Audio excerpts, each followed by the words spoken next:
I've been to Reno once before. In 1972, I was playing for the San Jose Bees, and we were playing the Reno Silver Sox, and I haven't been back since. I think I was at the airport once on the way to go play in that Tahoe celebrity event. But anytime I get to come and do something to help young kids in their baseball or pursuit to play baseball in the major leagues, and even academically, you take a look at this, and one or two guys on this team might get drafted or go to the minor leagues. One or two might make it to the major leagues. But I think more important for me being here is to stress the importance of education. You know, they're here to play baseball, but they're also here to get an education, and that's what we hope to bring up tonight. What are some tips that you're going to give to the players in this meeting? Well, I already gave them some. I met with them about an hour ago, and we had a nice chat. And you know, basically, it was I was a small kid. I didn't have any college scholarships to go play college out of high school. I played on some great high school ball clubs. California state champion, runner-up one year. My senior year, we won the state championship. Played on some great teams, and I didn't have one college scholarship, but yet I was drafted to play professional baseball. These guys at least all got college scholarships, so they're better than I was at this age. But just to go out there and give it your best, give it all you got for as long as you can. And I told them today when I got drafted, I gave myself 5 years to make it to the major leagues, and if I didn't make it to the major leagues in 5 years, I was going to retire. Fortunately for me, I was drafted by expansion ball club, the Kansas City Royals, in '71. They became a team in '69. I got a chance to move up the ranks rather quickly, got to the big leagues at age 20, and was able to maintain my game for 20 years and play 20 years there. So it's sometimes you got to pinch yourself. Did this really happen to me? But I told them it was a lot of hard work, a lot of dedication that went through that process, and hopefully they have the same thing. There's some student athletes that get the opportunity to potentially go into the draft, or they decide they want to wait and finish out their college career. So is it safe to say that you would say your advice then, you finish your college career and then take baseball to the next level? Well, I think if they have some smarts at all and they're not a high draft pick, I would probably go ahead and finish my education. If school's not important to you, you're just going to school to play baseball, then I would jump at the chance to go play, because we all see when I came up to the big leagues, the minimum salary was $15,000, and now I think the minimum $600,000, and there's guys in the big leagues making $25-30 million a year. I mean, if that doesn't wet your whistle and make you want to work hard to get to that point, I don't think anything will. Now with you owning some minor league teams and with the realignment of the teams, what would you tell the players who do have an aspiration to play first in a minor league team? Well, you have to play in minor leagues. Nobody's going to go right to the pros. So like when I started, I went to Billings, Montana for 2 months, and then I went to San Jose for 6 months, and then I went to Omaha for 6 months. Then I got my chance in Kansas City. So you're always going to start off somewhere. They got rid of a lot of short season A-League teams, so now like in Spokane, a team that we own, Tri-Cities, a team that we own, and Rancho Cucamonga, a team that me and my family own. That's where these guys will start off. That's the level that they'll start off at. And what we try to do from that standpoint is make it as good of a situation and experience for them to want to get to the next level. Because every level's got to be a little bit better. But everybody's going to start off in one of those leagues that gets drafted from this team or this league, probably. Now, obviously, everyone on this baseball team, 18 to 23 years old, what is something that you wish you would have known when you were their age that maybe they can take away today? Not much. Again, I didn't get any college scholarships. This was my only option to go play baseball, was to sign with the Kansas City Royals, and that's what I did. I find it hard to believe that I was the 29th player taken in the draft and I didn't have any college scholarships. But at that time, I was 5'10", 170, and didn't have a lot of power, didn't run real fast. I was kind of a late bloomer. I think the Royals saw that in me, where college coaches, didn't see that in me. So basically, the advice I gave them today when I was visiting with them was give it as much as you got for as long as you can. Listen to your coaches. I gave them some hitting tips, which nobody ever listens to anyways, but hopefully I'll get through to one of them. And told them some of my goals. No one was going to have more fun than me on the baseball field. No one was going to hustle more. And no one was going to try harder.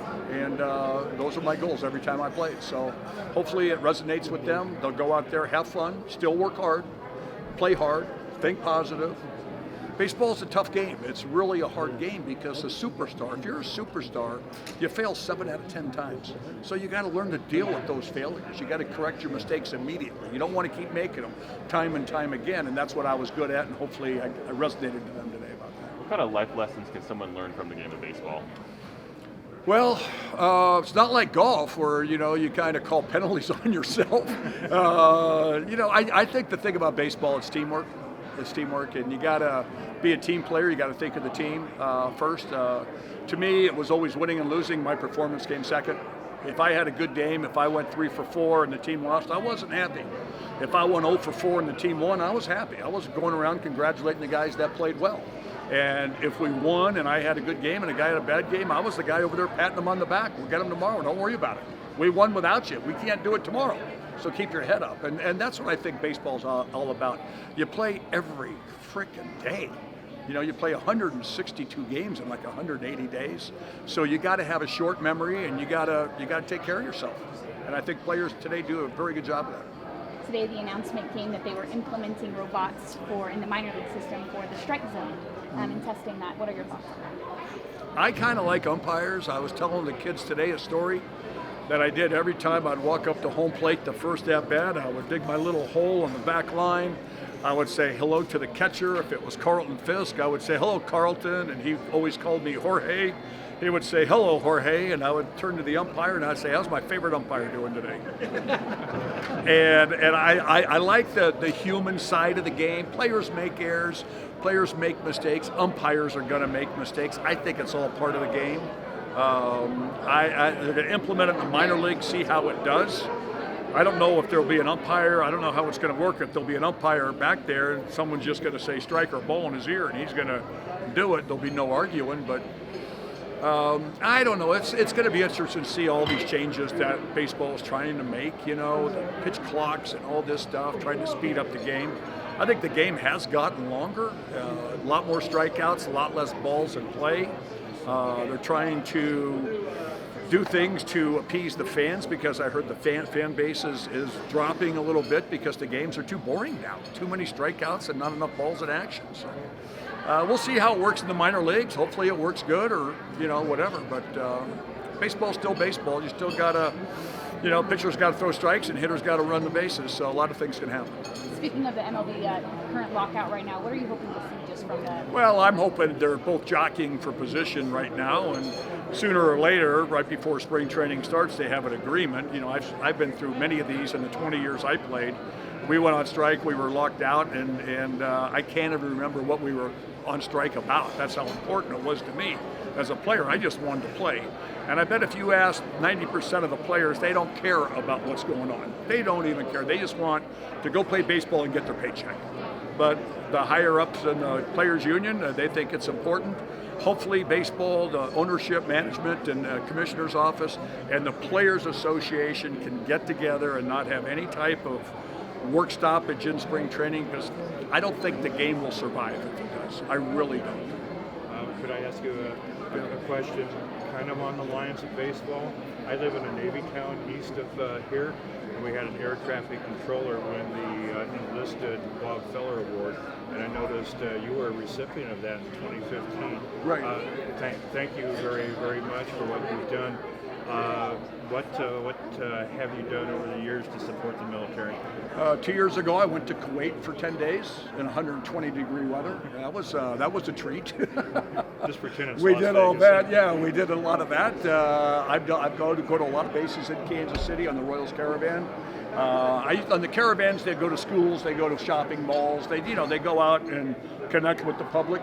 I think I'm past that stage in my life, so whenever they do a military base or anything like that, I always volunteer for those, and would love to do another USO show with the military. That's the second one I've done. I went to Turkey. They sold me on this one in 1976. They said you're going to go to Germany, Greece, and Turkey. We flew to Wiesbaden in the back of a C-151. And then we went to Greece, refueled, and I spent 23 days in Turkey at remote naval bases. That was not what I was told we were doing, but I was very happy to get back on American soil. But anything the military I can ever do for them, please don't hesitate to call, because I just love being around him. My father was a veteran of World War II. He got shot up pretty good in France. I actually went to the city he was in. I've been to Normandy. I went down in the cliffs. I looked at the beach, and spent the night there. Went to all the museums, and my father was a part of that. So I'm glad I went. You know, you do have a namesake that was a general during World Yes, War I know II. that. I know that. Yeah. In high school, in your minor leagues, who was a baseball player you looked up to and why? My brother Ken was a player. He's 5 years older than I was. He was the first round pick by the Boston Red Sox in 1966. And in 1967 at a high school, he was pitching in the World Series for the Red Sox. So to this day, he's still the youngest pitcher ever to pitch in a World Series game. And since he's your brother, and we lived in the same house for all those years, that was my motivation. I said, if he can do it, I can do it. And I really played a lot of baseball when I was a kid.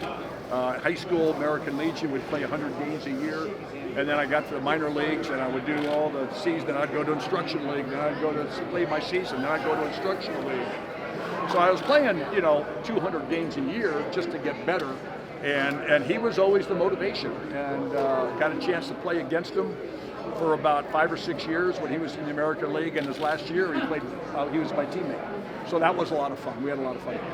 On the Nevada Baseball Twitter page, they were saying, or it was a promotional video that you were part of, saying you haven't been to the biggest little city since the 70s. What do you remember about your last I trip don't here? remember. I drove by the stadium yesterday. Rick drove me around the shed. That's where you used to play. And I don't remember all these skyscrapers. I don't think they were here. All these casinos weren't here then. I think they might have had 2-story casinos. And back then in 1972, I was making $600 a month. So you didn't see me in any of the casinos. But no, the city's big. I mean, I went to San Jose. That's where I went when we came here. We were in San Jose. I went back to San Jose last year. I couldn't believe the size of that town, how it's grown. So very fortunate to be able to come back. Looking forward to this. I've done University of Tennessee, I've done Memphis, and I've done St. Louis University. This is the 4th one. So it should be a lot of fun. Last question. Yeah. Who's your preseason favorite to win the World Series this year? Who is? I don't know. You tell me. Kansas City. We're going to be good. We're going to be good. This year we're going to be a lot better. Next year we're going to be like we were in 15. 14 and 15, we went back-to-back. We had all these guys coming up. Now we have 5 pitchers coming up to the big leagues at the same time. They all got good stuff. We have supposedly the 3rd best minor league prospect, Bobby Witt Jr. He's probably going to make the team if he has a good spring. We got who I consider the best player in baseball, Adalberto Mondesi, could be the best player. Unfortunately, he was hurt all last year, but if he can stay healthy and Bobby Witt have a good year and our pitchers come through, next year, go to the sports book and put a little money on the Royals.